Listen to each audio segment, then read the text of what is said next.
Ele reencarnou para dar filhos e restaurar o clã das elfas superiores. Após reencarnar no meio de uma floresta da morte com o corpo mais saudável do mundo, o nosso protagonista chamado Hiraku segue com seu principal objetivo, que é se tornar um agricultor. Para ajudá-lo nesse objetivo, um deus realizou seu desejo e o deu uma ferramenta agrícola overpower. E graças a essa ferramenta e o seu esforço, o nosso protagonista agora tem a sua própria fazenda, uma esposa vampira, uma anja morando com ele e várias elfas trabalhando diariamente com o objetivo de restaurar o clã dela. Depois de uma boa noite de sono, o Hiraku acordou e se deparou com a Zabuton segurando uma abelha rainha. No fim, a aranha só trouxe a abelha para ela morar com o nosso protagonista, e ele a recebeu muito bem, fazendo até mesmo uma casinha para o ninho dela. Com o passar do tempo, várias abelhas operárias se reuniram e construíram uma casa para a rainha, e o Hiraku já começou a ficar ansioso para receber um pouco do mel. Enquanto o mel não vem, o nosso agricultor se focou em cavar um buraco gigante para encher de água. Daí, com a areia do buraco, o Hiraku passou a usar a sua ferramenta faz tudo para transformar a areia em blocos mais duros que concreto. Feitos os blocos, o trabalho de organizar a fundação e colocar os blocos ficou para as elfas. Enquanto o Hiraku as ajudava, ele acabou pegando um peixão grandão no rio e já foi logo assar ele. Nesse momento, todas as garotas ficam observando com medo do peixe ser venenoso, mas ao verem que o Hiraku comeu e não passou mal, as garotas acabam se deliciando com os peixes. Com o passar do tempo, o Hiraku conseguiu fazer a água corrente chegar em sua casa. Então, ele se animou e começou a preparar o solo para plantar arroz, e ao lado, ele fez um terreno para deixar os peixes. Depois, as garotas se reuniram para ajudá-lo a plantar as mudas. No fim, essas plantas cresceram muito mais rápido que o Hiraku esperava. Logo em seguida, o Hiraku ensinou as garotas a colher arroz e colocá-lo para secar. Com o arroz seco, o Hiraku foi mostrando a todas o que precisa ser feito para se obter o arroz, e o bagulho deu bastante trabalho para o Hiraku. No fim, o Hiraku tacou o arroz na panela e fez logo uns onigiris recheados com peixe. E na hora de comer, as garotas gostaram tanto que o Hiraku acabou ficando sem nenhum para comer. Agora que todos têm muito trabalho a ser feito com o arroz, o Hiraku decidiu criar um lugar onde ele possa tomar um bom banho, pois todas as garotas se limpam com magia e ele é o único que não pode se limpar assim. Então ele começa a planejar isso com todas as garotas. Nesse momento, elas se perguntam se todos não podiam se banhar no rio. Daí o Hiraku foi lá e disse que no inverno isso não vai dar muito certo. No fim, todos começam a trabalhar na construção de um local para tomar banho. E quando o Hiraku demonstrou estar preocupado em jogar a água que eles sujam de volta no rio, a anja tia foi lá e buscou alguns slimes, pois segundo ela, os slimes costumam se alimentar de qualquer tipo de resíduo. Com tudo pronto, o Hiraku foi lá e ensinou o passo a passo de como tomar um banho no local que eles construíram. Ao entrar na banheira, o Hiraku começa a se lembrar de quando ele estava doente e não podia nem mesmo sair da cama. Naquela época, uma das suas vontades era poder tomar um banho. Enquanto ele pensava nisso, as garotas saíram tirando a roupa e entrando no banho com ele. Daí quando o Hiraku tentou sair, a Luluce foi lá e disse que não tinha problema ele tomar banho com elas. Alguns dias depois que a casa de banho ficou pronta, o Hiraku conseguiu alguns cogumelos comestíveis e os cachorros deles encontraram outras elfas na floresta. E o Hiraku obviamente as aceita de bom grado. Então a representante das elfas decide fazer novas casas e também melhorar a casa do Hiraku. E depois que tudo estiver pronto, elas desejam ter filhos para garantir que o seu povo não seja extinto. Daí enquanto o Hiraku estava lá interagindo com as elfas, o cachorro dele estava se lembrando de como esse humano que parece fraco o ajudou. E atualmente o único medo que esse cachorro tem é que o seu mestre não entende que ele é um lobo infernal, que no caso é um dos monstros mais perigosos da Floresta da Morte. E o episódio 5 já se inicia com a nova casa do Hiraku pronta. Dessa vez, ele também só precisou seguir as ordens das garotas, cavando o buraco e preparando as madeiras. E após conferir a casa inteira por dentro, o Hiraku meteu 2 estátuas dos seus cachorros em frente à sua casa. Dessa maneira, a casa dele ficou braba. No dia seguinte, o Hiraku foi coletar os temperos que ele havia plantado. Nesse momento, eu percebi que não entendo nada de temperos, e que se eu estivesse no lugar do Hiraku, eu iria comer somente comida sem gosto. Mesmo percebendo isso, eu não pretendo mudar. Bom, depois de coletar uma porrada de temperos, o Hiraku foi lá e começou a fazer um curry acompanhado da chefe das elfas. Porém, ao invés de fazer um arroz para acompanhar, o Hiraku meteu logo um pão assado. No fim, o almoço só foi servido quando o sol estava quase indo embora. E depois que o Hiraku terminou de explicar como se come isso, as garotas saíram destruindo a comida inteira. Daí o Hiraku pegou logo a sua parte antes que ele ficasse sem comer novamente. Depois disso, o tempo foi se passando e mais o inverno foi chegando. Então o Hiraku já foi pegando os lençóis extras com a Zabuto e as garotas já foram preparando as carnes para elas durarem bastante tempo. Defumar, né? E depois de ficar vendo as garotas usando magia por tanto tempo, o Hiraku ficou com um pouco de vontade de aprender a usar magia. Então ele foi até a sua primeira parceira e começou a conversar sobre isso. Nesse momento, a Luluce sentiu que o Hiraku estava se sentindo inferior às outras. Daí ela foi lá e disse que graças a ele, todos podem viver nessa floresta mortal. E isso é algo que somente ele poderia fazer. Depois desse papo, o inverno chega com força e o Hiraku começa a fazer jogos para todos se divertirem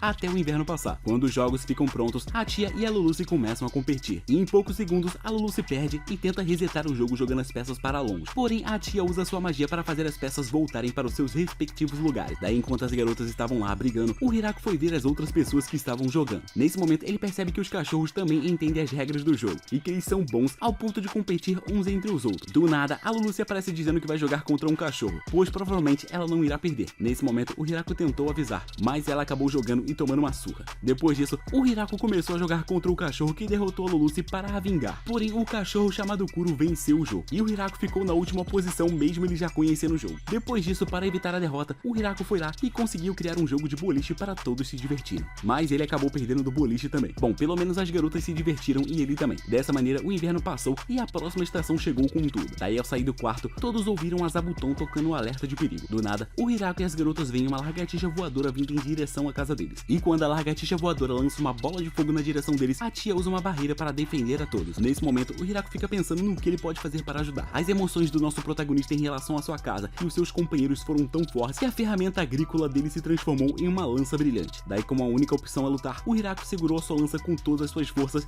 e arremessou em direção ao monstro voador. Nesse momento, a lagartixa ativa umas 3 barreiras de proteção, mas a lança do Hirako consegue atravessá-las. Logo em seguida, a lança retorna para o Hirako e ele finaliza o monstro com o seu segundo arremesso. E quando o Hirako finalmente abateu o monstro, ele perguntou para as garotas se alguém mandou essa lagartixa voadora os atacar. E as garotas falaram que provavelmente foi um acidente. Depois de confirmar que o ataque não foi obra de ninguém, o Hirako decidiu cozinhar a carne da lagartixa, pois as garotas falaram que esse tipo de iguaria é oferecida a reis e rainhas. Daí, enquanto o Hirako cozinhava e se divertia, 3 generais demônios estavam pensando em se demitir, pois eles enviaram uma lagartixa voadora extremamente poderosa e ela foi derrotada em questão de segundos. Daí, como eles não sabem como derrotar a entidade poderosa que anda dominando a Floresta da Morte, a única solução plausível para eles é a demissão. Do outro lado da tela, um dos dragões mais poderosos desse mundo viu a batalha do Hirako e chegou à conclusão de que ele seria facilmente derrotado por aquela entidade que está dominando a Floresta da Morte. No dia seguinte, depois disso, o Hirako aproveitou que as uvas que ele plantou estavam prontas e colocou todas as garotas para ficar amassando elas. Tudo isso para fazer um vinho da melhor qualidade, com pezinho de elfas, anjos e vampiras. No meio disso tudo, as garotas decidem cantar música enquanto pisoteavam as uvas, e do nada elas colocam até mesmo o Hirako para dançar e pisar nas uvas. Ao fim do dia, o deus que levou o Hirako para esse mundo viu que o nosso protagonista estava feliz com a sua vida. Porém, isso não o permitiu escapar de uma punição da sua filha, que no caso é a tal deusa da agricultura. E ela está irritada com seu pai, pois além dele ter enviado o Hirako para uma floresta mortal, ele também deu a um humano uma réplica de uma arma divina. E segundo essa deusa, o Hirako só não morreu essa arma, pois ele foi revivido com uma vitalidade absurdamente fora do normal. No fim, ela também está bolada, pois o Hirako fez uma estátua dela com a aparência de um homem velho. Por esses motivos, ela condenou seu pai a ficar ajoelhado por vários anos. E enquanto os deuses discutiam, o Hirako acabou encontrando uma outra vampira perto da sua casa. Essa vampira se chama Flora e ela é a irmã mais nova da Lulucci. E depois de uma boa conversa, a Flora descobre que a Lulucci agora está meio que casada com o Hirako. Não só isso, mas ela também é informada que o Hirako comanda os lobos infernais e até mesmo derrotou uma lagartixa voadora. Ao descobrir isso, a Flora se ajoelha e pede desculpas por ter sido um pouco rude alguns momentos atrás. No fim, a garota recebe comida e um convite para morar com eles. Ela aceita o convite, porém antes de morar ali, ela parte para sua casa e volta um mês depois trazendo consigo suas empregadas e várias vacas leiteiras. E quando a tia vê que o número de espécies ali estão só aumentando, ela meio que se sente sozinha e vai atrás de reforços. Um tempo depois, ela aparece com seus subordinados, que no caso são alguns homens largatos e algumas anjas guerreiras. Além de trazer reforço, ela fez a braba e trouxe consigo algumas galinhas. Logo, o Hirako vai poder comer ovo frito e frango assado. Dessa maneira, o que era uma simples cabana no início acabou se tornando um vilarejo. E depois de ensinar as empregadas da raça dos ogros a cozinhar decentemente, porque pô, elas não sabem cozinhar não, e organizar a segurança da sua vila usando as anjas guerreiras, o Hirako chamou todos os líderes das suas respectivas raças para escolher um nome para essa vila. No fim, graças a Zabuton, o nome da vila virou a Grande Aldeia da Árvore. E para comemorar a evolução da vila, o Hirako aproveitou essa noite para dar uma festa onde todos iriam poder beber o vinho que eles fizeram à vontade. Nessa noite, todos beberam e comeram à vontade. A tia ficou um pouco bêbada e a Lulucci ficou mamadona. Já o Hirako ficou mó de boa. No mangá, nessa noite, houve muitas cenas lindas, perfeitas. Recomendo que você leia o mangá, por favor, meu querido. Você vai ver muitos filhotinhos de elfos nascendo. Se pá, no episódio 10 era pra acontecer isso. E spoiler,